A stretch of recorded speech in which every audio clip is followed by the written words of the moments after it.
ಒಂದು ನಿಮಿಷ ಎಲ್ಲರೂ ಒಂಚೂರು ಸೆಟ್ಲಾಗಿ ಫಿಕ್ಸಾ ಮೊದಲಿಗೆ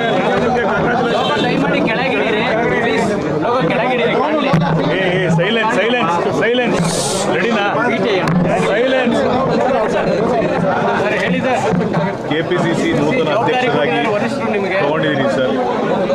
ಏನು ಅನ್ನಿಸ್ತಾ ಇದೆ? ಒಂದು ಎಕ್ಸ್ಪೆಕ್ಟೆಡ್ ಮಿನಿಸ್ಟರ್ ಪೋಸ್ಟ್ ಎಕ್ಸ್ಪೆಕ್ಟ್ ಮಾಡ್ತಿದ್ರಿ, ಹೌಡಿಗೆ ಹೋಗಿತ್ತು. ನಮ್ಮೆಲ್ಲರ ಅಚ್ಚುಮೆಚ್ಚಿನ ನಾಯಕಿ ಸ್ವಲ್ಪ ಸುಮ್ಮನೆ ಇರ್ತೀರಾ? ನಮ್ಮೆಲ್ಲರ ಅಚ್ಚುಮೆಚ್ಚಿನ ನಾಯಕಿ ಸೋನಿಯಾ ಗಾಂಧಿ ಅವರ ಆಶೀರ್ವಾದದ ಮೇಲೆ ಕಾಂಗ್ರೆಸ್ ಪಕ್ಷದ ಅಧ್ಯಕ್ಷರಾಗಿರ್ತಕ್ಕಂಥ ಶ್ರೀಮಾನ್ ಮಲ್ಲಿಕಾರ್ಜುನ್ ಖರ್ಗೆ ಅವರು ಮತ್ತು ಲೋಕಸಭೆಯಲ್ಲಿ ವಿರೋಧ ಪಕ್ಷದ ನಾಯಕರಾಗಿರ್ತಕ್ಕಂಥ ರಾಹುಲ್ ಗಾಂಧಿಯವರು ಮತ್ತು ಆಲ್ ಇಂಡಿಯಾ ಕಾಂಗ್ರೆಸ್ ಕಮಿಟಿಯ ಪ್ರಧಾನ ಕಾರ್ಯದರ್ಶಿಗಳಾಗಿರ್ತಕ್ಕಂಥ ಪ್ರಿಯಾಂಕಾ ಗಾಂಧಿಯವರು ಮತ್ತು ಸಂಘಟನೆಯ ಪ್ರಧಾನ ಕಾರ್ಯದರ್ಶಿಗಳಾಗಿರ್ತಕ್ಕಂಥ ಕೆ.ಸಿ. ವೇಣುಗೋಪಾಲ್ರವರು ಮತ್ತು ಸುರ್ಜೇವಾಲಾರವರು ಅವರು ಎಲ್ಲ ದೃಷ್ಟಿಕೋನದಿಂದಲೂ ಸಹ ನೋಡಿ ಈ ಕರ್ನಾಟಕ ಪ್ರದೇಶ ಕಾಂಗ್ರೆಸ್ ಕಮಿಟಿಯ ಅಧ್ಯಕ್ಷರಾಗಿ ನನ್ನನ್ನು ನೇಮಕ ಮಾಡಿರ್ತಕ್ಕಂಥದ್ದು ನನಗೆ ಭಾಳ ಸಂತೋಷದ ಸುದ್ದಿ. ಯಾಕಂದರೆ ನಾನು ವಿದ್ಯಾರ್ಥಿ ದೆಸೆಯಿಂದಲೂ ಸಹ ಭಾರತ್ ಸೇವಾದಳದಿಂದ ಹಿಡಿದು ರಾಷ್ಟ್ರೀಯ ವಿದ್ಯಾರ್ಥಿ ಸಂಘಟನೆಯಿಂದ ಹಿಡಿದು ಯುವಕ ಕಾಂಗ್ರೆಸ್ಸಿಂದ ಹಿಡಿದು ಸೇವಾದಳದಿಂದ ಹಿಡಿದು INTUಸಿಂದ ಹಿಡಿದು ಎಲ್ಲ ಮಟ್ಟದಲ್ಲೂ ಸಹ ಬ್ಲಾಕ್ ಮಟ್ಟದಿಂದ ರಾಷ್ಟ್ರೀಯ ಮಟ್ಟದವರೆಗೂ ಸಹ ಕೆಲಸ ಮಾಡಿರ್ತಕ್ಕಂಥ ಒಂದು ಅನುಭವವನ್ನು ಕರ್ನಾಟಕ ರಾಜ್ಯದಲ್ಲಿ ಅದಕ್ಕೆ ಎಲ್ಲ ರೀತಿಯ ಉಪಯೋಗ ಆಗಲಿ ಅನ್ನೋ ದೃಷ್ಟಿಯಿಂದ ಇಟ್ಕೊಂಡು ಅವರು ನನ್ನನ್ನು ಅಧ್ಯಕ್ಷರಾಗಿ ಮಾಡಿದ್ದಾರೆ. ನಾನು ಅವರಿಗೆ ಚಿರಋಣಿಯಾಗಿದ್ದೇನೆ. ಅವರೆಲ್ಲರಿಗೂ ಸಹ ಅನಂತ ವಂದನೆಗಳನ್ನು ಅರ್ಪಿಸ್ತೇನೆ.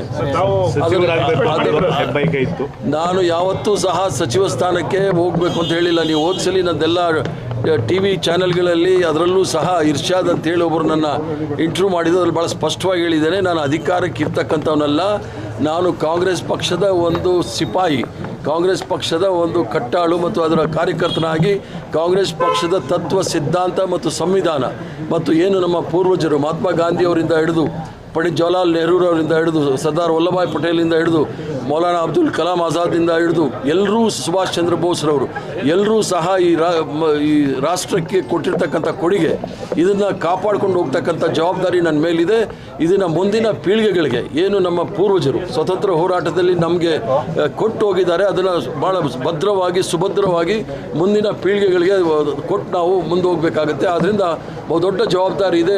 ಏನು ರಾಷ್ಟ್ರ ಕವಲು ದಾರಿಯಲ್ಲಿರೋ ಸಂದರ್ಭದಲ್ಲಿ ಏನು ನಮ್ಮ ಪೂರ್ವಜರು ಈ ರಾಷ್ಟ್ರಕ್ಕೆ ಮತ್ತು ಈ ಜನಸಾಮಾನ್ಯರಿಗೆ ಭಾರತದ ಪರಿಕಲ್ಪನೆಯನ್ನು ಕೊಟ್ಟಿದ್ದಾರೆ ಅದನ್ನು ಭಾಳ ಸುಭದ್ರವಾಗಿ ಅದನ್ನು ಮುಂದಿನ ಪೀಳಿಗೆ ಕೊಡ್ತಕ್ಕಂಥ ಜವಾಬ್ದಾರಿ ನಮ್ಮ ಮುಂದೆ ಇದೆ. OBC ಅನ್ನೋ ಕಾಂಬಿನೇಷನ್ ಈಗ ನೀವು DK ಶಿವಕುಮಾರ್ ಮತ್ತು ನೀವು ಒಂದು ರೀತಿ ಜೋಡೆ ತಿಂತಾರ ನೋಡಿ. ನಾನು ಹಿಂದುಳಿದ ವರ್ಗದವನು ಮುಂದುಳಿದವನಂತಲ್ಲ, ನಾನು ಭಾಳಷ್ಟು ಮುಂದುವರೆದವ್ರಕ್ಕಿಂತ ಮುಂದುವರೆದಿರತಕ್ಕಂಥವನು. ನಾನು ಕಾಂಗ್ರೆಸ್ ಪಕ್ಷದ ಸಿಪಾಯಿ. ಇದರಲ್ಲಿ ಎಲ್ಲರೂ ಸಹ ಆಲದ ಮರದ ಇದ್ದಾಗೆ ಎಲ್ಲರೂ ಸಹ ಇದರ ಅಡಿಗೆ ಬರ್ತಾರೆ. ಇದರ ಏನು ಸಿದ್ಧಾಂತ ಇದೆ ಅದನ್ನು ತಗೊಂಡು ಮುಂದೆ ಹೋಗ್ತೀವಿ. ಶಿವಕುಮಾರ್ ಅವರು ಸಹ ಯುವಕರಿದ್ದಾರೆ, ಸಂಘಟನೆಯಲ್ಲಿ ಕೆಲಸ ಮಾಡಿದ್ದಾರೆ, ಪ್ರದೇಶ ಕಾಂಗ್ರೆಸ್ ಕಮಿಟಿ ಅಧ್ಯಕ್ಷರಾಗಿದ್ದರು, ಈಗ ಮುಖ್ಯಮಂತ್ರಿ ಆಗಿದ್ದಾರೆ. ಜೊತೆಗೆ ಡಾಕ್ಟರ್ ಪರಮೇಶ್ವರ್ ಅವರು ಇದ್ದಾರೆ ಉಪಮುಖ್ಯಮಂತ್ರಿಗಳಾಗಿ. ಎಲ್ಲರೂ ಸಹ ಸೇರಿ ಏನು ನಮ್ಮ ಶ್ರೇಷ್ಠ ನಾಯಕತ್ವ ಇದೆ, ಸೋನಿಯಾ ಗಾಂಧಿಯವರು, ಮಲ್ಲಿಕಾರ್ಜುನ್ ಖರ್ಗೆರವರು, ರಾಹುಲ್ ಗಾಂಧಿಯವರು, ಪ್ರಿಯಾಂಕಾ ಗಾಂಧಿಯವರು ಮತ್ತು ವೇಣುಗೋಪಾಲ್ರವರ ನಾಯಕತ್ವದಲ್ಲಿ ರಾಜ್ಯವನ್ನು ಮುಂದೆ ತೆಗೆದುಕೊಂಡು ಹೋಗ್ತಕ್ಕಂಥ ಕೆಲಸವನ್ನು ಮಾಡ್ತಾರೆ. 2028ಕ್ಕೆ ನೀವು CM ಕ್ಯಾಂಡಿಡೇಟ್ ಅಂತ ಮೆಸೇಜ್ ಕೊಟ್ಟಿರುವಂಥದ್ದು ಬಿಟ್ವೀನ್ ದ ಲೈನ್ಸ್ ಅಂತ ಹೇಳ್ತೀನಿ. ಪಕ್ಷದ ಅಧ್ಯಕ್ಷರನ್ನ CM ಈಗ ನೀವೆಲ್ಲ ಹೇಳ್ತಕ್ಕಂಥದ್ದು ಅದು ವಾಟ್ಸಪ್ ಯೂನಿವರ್ಸಿಟಿಯಿಂದ ಬರೋ ಮೆಸೇಜಸ್ಸು. ಈಗ ಇರ್ತಕ್ಕಂಥದ್ದು ನನಗೆ ದೊಡ್ಡ ಜವಾಬ್ದಾರಿ. ಅದನ್ನೇ ಹೇಳಿದ್ದು, ರಾಷ್ಟ್ರ ಕವಲು ದಾರಿಯಲ್ಲಿ ನಿಂತಿರುವಾಗ ಸಂವಿಧಾನಿಕ ಸಂಘಗಳನ್ನು ಸಂಸ್ಥೆಗಳನ್ನು ದುರುಪಯೋಗ ಪಡಿಸ್ಕೊಂಡು SIR ಮೂಲಕ CAA ಮೂಲಕ ನೈಜ ಮತದಾರರನ್ನು ಅವರನ್ನು ಪದಚ್ಯುತಿ ಕೊಡಿಸ್ತಕ್ಕಂಥ ಕೆಲಸವನ್ನು ಮಾಡ್ತಾ ಇದ್ದಾರೆ. ಇದರ ವಿರುದ್ಧ ಹೋರಾಟ ಮಾಡಬೇಕಾಗುತ್ತೆ. ಭಾರತದ ಪರಿಕಲ್ಪನೆ 1947ನೇ ಇಸ್ವಿಯಿಂದ ಪ್ರಾರಂಭ ಆಗಿರ್ತಕ್ಕಂಥದ್ದು. ಇದನ್ನು ಭದ್ರವಾಗಿ ಕಾಪಾಡಬೇಕಾದ್ರೆ ಎಲ್ಲ ಧರ್ಮ ಜಾತಿ ಭಾಷೆಗಳನ್ನೆಲ್ಲ ಒಟ್ಟಿಗೆ ತೆಗೆದುಕೊಂಡು ಹೋಗಬೇಕಾಗುತ್ತೆ. ಅದರ ವಿರುದ್ಧ ಷಡ್ಯಂತ್ರ ಇರೋರನ್ನ ಹೋರಾಟ ಮಾಡಬೇಕಾಗಿದೆ ವಿನಃ ಅಧಿಕಾರ ಮತ್ತು ಪದವಿ ಭಾಳ ಮುಖ್ಯ ಅಲ್ಲ. ಕಾಂಗ್ರೆಸ್ ಪಕ್ಷದ ಸಿದ್ಧಾಂತ, ಕಾಂಗ್ರೆಸ್ ಪಕ್ಷ ಏನು ನಂಬಿಕೆ ಇಟ್ಕೊಂಡಿದೆ ಸಂವಿಧಾನದಲ್ಲಿ, ಇದನ್ನು ತಗೊಂಡು ನಾವು ಮುಂದೆ ಹೋಗಬೇಕು. ಮತ್ತು ಮಹಾತ್ಮ ಗಾಂಧಿಯವರ ಸರ್ವಧರ್ಮ ಸಮಭಾವ್ ಅದನ್ನು ಮುಂದುವರಿಸ್ಕೊಂಡು ನಾವು ಹೋಗ್ಬೇಕಾಗುತ್ತೆ. ಕೆಲಸ ಮಾಡಿದ್ದೀರಾ, ಈಗ ಈ ರಾಜ್ಯದ ನೇತೃತ್ವವನ್ನು ವಹಿಸಿದ್ದೀರಾ, ಎಷ್ಟು ಚಾಲೆಂಜ್ ಇದೆ? ನಾನು ಏನು ಡಿಫ್ರೆನ್ಸ್ ಅಂದಿಲ್ಲ. ಈ ರಾಜ್ಯದಲ್ಲಿ ಕೆಲಸ ಮಾಡಿ ಇಡೀ ಕಾಂಗ್ರೆಸ್ ಪಕ್ಷ 1979ನೇ ಇಸ್ವಿನಲ್ಲಿ 15 ಜನ MLAಗಳು ಸಂಘಟನೆಗಳೆಲ್ಲ ದೇವರಾಜ ಅರಸವ್ರ ಜೊತೆ ಹೊರಟೋಯ್ತು.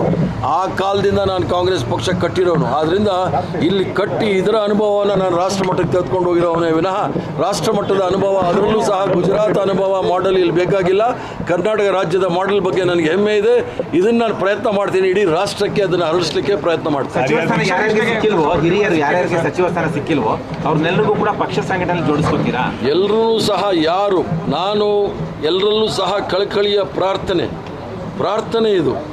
ಎಲ್ಲರೂ ಸಹ ಯಾರು ಸರ್ಕಾರದಲ್ಲಿ ಬೇರೆ ಬೇರೆ ಕೆಲಸ ಮಾಡಿದ್ದೀರಿ ನೀವೆಲ್ಲರೂ ಸಹ, ಯಾಕಂದರೆ ನಮ್ಮ ಹೋರಾಟ ಮಾಡ್ತಕ್ಕಂಥದ್ದು ರಾಹುಲ್ ಗಾಂಧಿಯವರು ಹೋರಾಟ ಮಾಡ್ತಾ ಇದ್ದಾರೆ, ಮಲ್ಲಿಕಾರ್ಜುನ್ ಖರ್ಗೆ ಸಾಹೇಬರು ಮಾಡ್ತಾ ಇದ್ದಾರೆ, ಸೋನಿಯಾ ಗಾಂಧಿಯವರು ಮಾಡ್ತಾ ಇದ್ದಾರೆ, ಪ್ರಿಯಾಂಕಾ ಗಾಂಧಿಯವರು ಮಾಡ್ತಾ ಇದ್ದಾರೆ.